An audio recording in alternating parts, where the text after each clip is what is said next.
name is Enoch. I'm the founder and managing director of Therapy, a workplace mental health consulting and training company based here in Beijing, China.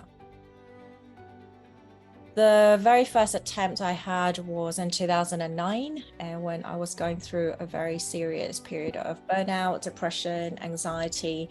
And back then I didn't really know what I was going through, even though I had medical support and psychology, support of a therapist. And it got to a point where I just felt like there was no meaning or hope in life, and really a sense around, yes, I think I can get through this period, but even if I did, so what? What's the point?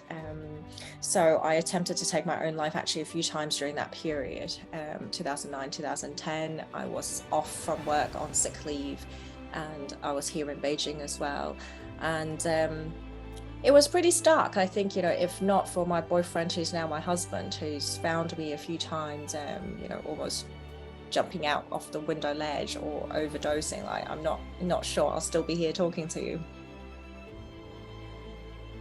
As I make sense of it, I think as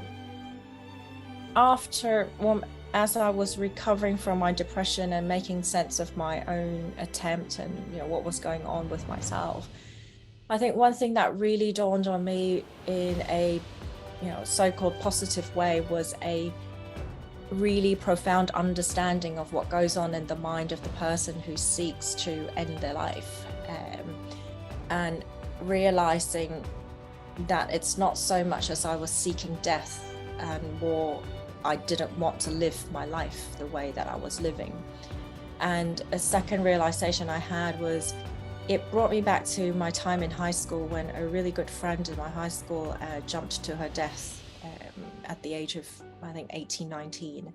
And back then, I think I was quite critical and judgmental around how can somebody do that? Life is full of hope. That's a quote unquote, a very stupid thing to do. And really realizing my own stigma, like my self-stigma, but also the stereotype around suicide, that it's a bad thing, it's a wrong thing, it should never happen, and being just very not understanding about it, and definitely not very empathetic about it. So having gone through that myself and feeling that sense of desperation and just kind of, yes, I know I have a good job. Yes, I know my company's supportive. Yes, I know I have a boyfriend. Yes, I know I'm young.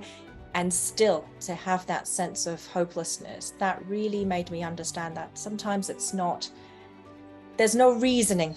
And for the person who's going through that kind of mindset, it's very difficult to understand them with the reasoning that we usually would have, and to really, how can we connect with them and understand that sense of period of darkness as they were going through. So it's made me much more understanding and empathetic and much less judgmental in understanding mental health in that way. And that has actually brought me to set up my own company. Well, first, after I recovered, I started realizing that mental health is not an easy topic to talk about, especially here in Asia. Growing up the way we grew up, I had no words for emotions. I was socialized to be an overachieving perfectionist. And so I just started talking about my experience in the community any chance I could, working with partners or just knocking on doors of companies saying, this is an important thing that we need to talk about, to slowly developing into founding my own company, which focuses on these key issues of mental health and really taking an organizational perspective of how do we not burn people out in the first place in organizations. I mean, very luckily, I think the way he grew up, and he grew up in Australia, and I think in some ways they've had a longer history talking about mental health out in the open, and he's quite familiar with what mental health is. And so for him, once I was diagnosed with clinical depression, he actually felt a sense of relief, because then he's like, now I know what's going on. Now I can learn how to deal with it. But I do know that my suicide attempts, especially after the first one, really set him on edge. Like it was difficult for him to be out after work, and his work back then required a lot of after work entertaining of clients or going to events and shows. And so it was very difficult for him to be fully present at those events, because I think one time he did come home and find me just kind of sprawled out on the floor and not knowing what's happened. And he's recounted, just being very edgy or anxiety provoked when he's at the events, always checking his phone. Did I call him? Did the hospital call?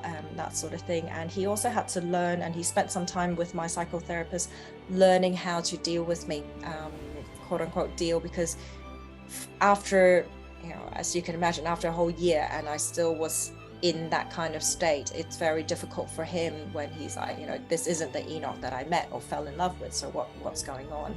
So it really took him a lot of patience and a lot of understanding, and sometimes just sitting next to me as I cried or threw a tantrum, because I didn't understand what was going on with me. So it's quite difficult for him in that way. And at the same time, I think through that, we grew much closer in terms of being able to communicate what we want, what we need, how we feel. And I think that's formed a lot of the basis of our strong relationship going forwards, being able to talk about these things in a relationship and in a marriage, which possibly for a lot of people they're still learning. So in some ways, I feel like we've learned those lessons very quickly over an intense short period of time. I think for my family and friends, for a long time, I wasn't telling my family and friends what was going on, save for a few of them. And I kept the whole ordeal also away from the company, from my mother. Like, I think my sister guessed a bit what was going on. And part of it was I was dealing also a lot with my own history and relationships in the family dynamics, how I grew up, and possibly loading a lot of my anger and frustration and resentment on the past. And so I actually cut contact with them for, I think, 6 to 9 months. And only one of my best friends from Hong Kong really knew what was going on. And she was very good. She would check in with my boyfriend just to make sure I was alive. And then she would send me random messages on WhatsApp, not so much asking how I was, because in that state of mind, it's very difficult to actually say how I was. And my answer would probably be the same every day. But sending me little articles or photos or pictures or funny things that she's seen online, and to essentially just keep me going day by day. And that actually was the most helpful for me, because then I didn't feel pressured to calm other people down. And I think that was the most difficult for me when I was going through processing my attempted suicides, and to hear people tell me what I should or should not be doing as if they knew what was going on in my mind, and then to have to thank them for the good intentions, but really it wasn't helpful. Or on another side, having to calm them down, reassure them I'm okay, I'll get through it, like when I didn't have a lot of energy for myself. So I also actually cut contact for a lot of people for quite a while. And also I noticed that there was a natural filtering and departing of friends, so to speak, from my friendship circle, from the people who really just did not want to deal with me in that state. And in some ways, I think it was a good thing to do, because it also made me see, as my adult life developed, who were the people I can go to, what are the conversations we can have. And it was almost like a natural selection process. I felt very embarrassed and ashamed about my mental health challenge and attempted suicide. And in the context of, I was working in the banking industry and feeling like I always had to perform. And that, it was very difficult for me to stomach the idea that I could not do what I was sent to the office to do as part of my expatriate posting, and feeling like I disappointed everyone. So actually for a long time, nobody knew what was going on.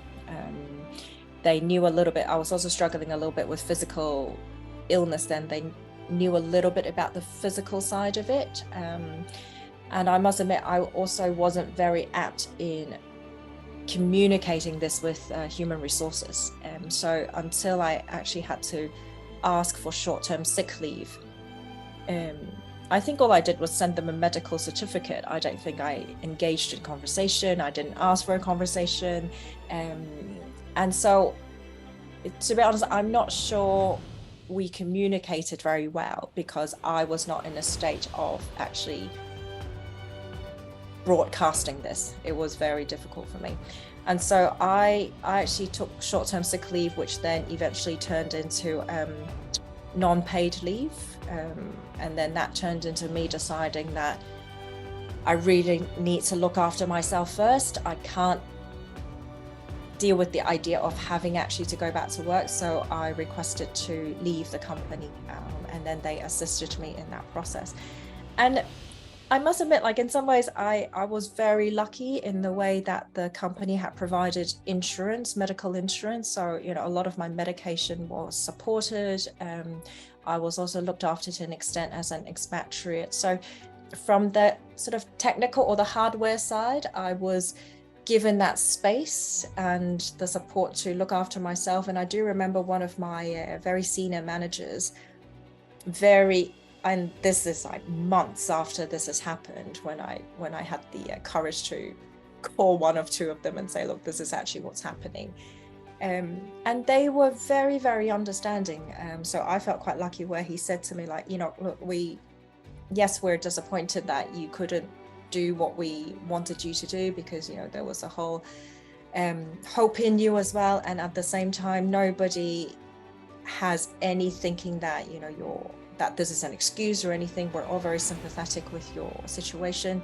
You look after yourself, and when the time is right, maybe we'll work again together in the future, and maybe we'll not. So I think after I managed to talk to one or two of them, like, that felt like much more of a release of my own psychological barrier. But there was no active involvement, so to speak, of the company then, and I had no idea what I should be doing or what the workplace needed to be doing.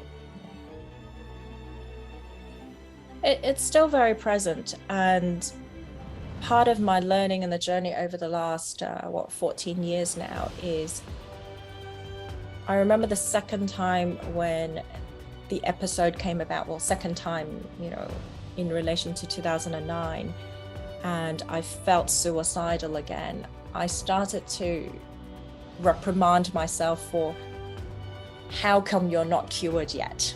Or what is wrong with me? Like, I went into the space of, I should have gotten better. What's wrong with me? To processing it and understanding it, to actually, maybe this is going to stay with me for the rest of my life. And perhaps what is important is to understand the meaning of it showing up in my life at that particular moment in time. And slowly what I did was I learned to befriend it in a way where, you know, I'm noticing my suicidal thoughts, it's coming back. What are you here to tell me this time? What in my life do I need to reorient? And usually what I do when I've gotten better at it, I can't say, you know, overnight I was able to do that, but to really be able to say no, manage my boundaries, cancel the appointments, and say, look, I need to look after myself right now. I'm sorry. And to really have a conversation with myself, and also know very quickly if these are passing thoughts, or if I actually need the support of a professional, and say, I need to call my therapist, SOS, and say, look, this is happening again. So I've gotten very sensitive to the different varying degrees of what those suicidal thoughts mean, and to know what my support system is. And I think that's one thing that I find we can do more of, especially in the workplace, is to help people understand that mental health is a continuum. It's not overnight you're really ill and overnight you're really well, but at different points in time we might need different kinds of support. So I know now very clearly when I'm in that state, who do I call and who do I not call, because they're not going to be helpful. And, you know, I have my therapist on speed dial. I know where I go to. I also know to communicate with my husband of, this is happening again, you need to keep an eye on me, or this is happening, I can manage it and I can cope with it myself. And there has been, over the last 14 years, there has been times when they were easier to deal with, so to speak, and there were times when I really thought that was the end. You know, I've had more attempts after that. But to be able to actually even talk about it now, that's been quite a change compared to 14 years ago. And to make sense of it, not feel shameful.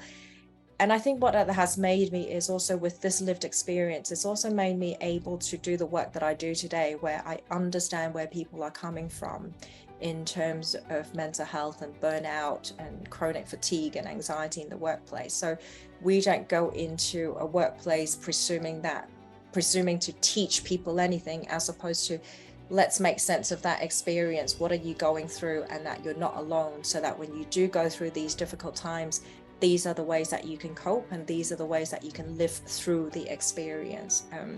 Because personally, I sometimes wonder, especially in the geography or the culture that I'm in, whether some people take the idea of suicide prevention as that's a wrong thing to do, and then it becomes a pressure in itself to not do, and it snowballs in terms of the stigma that we can't talk about it if we've attempted it, the shame and the embarrassment that's associated with how a lot of the culture here would like to maintain the image.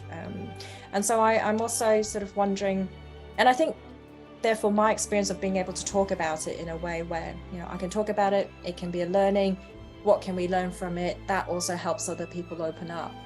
So that's also the longer term impact, in terms of it's helped me find my quote unquote calling, so to speak, and helps me become a social entrepreneur, which I never imagined I would do.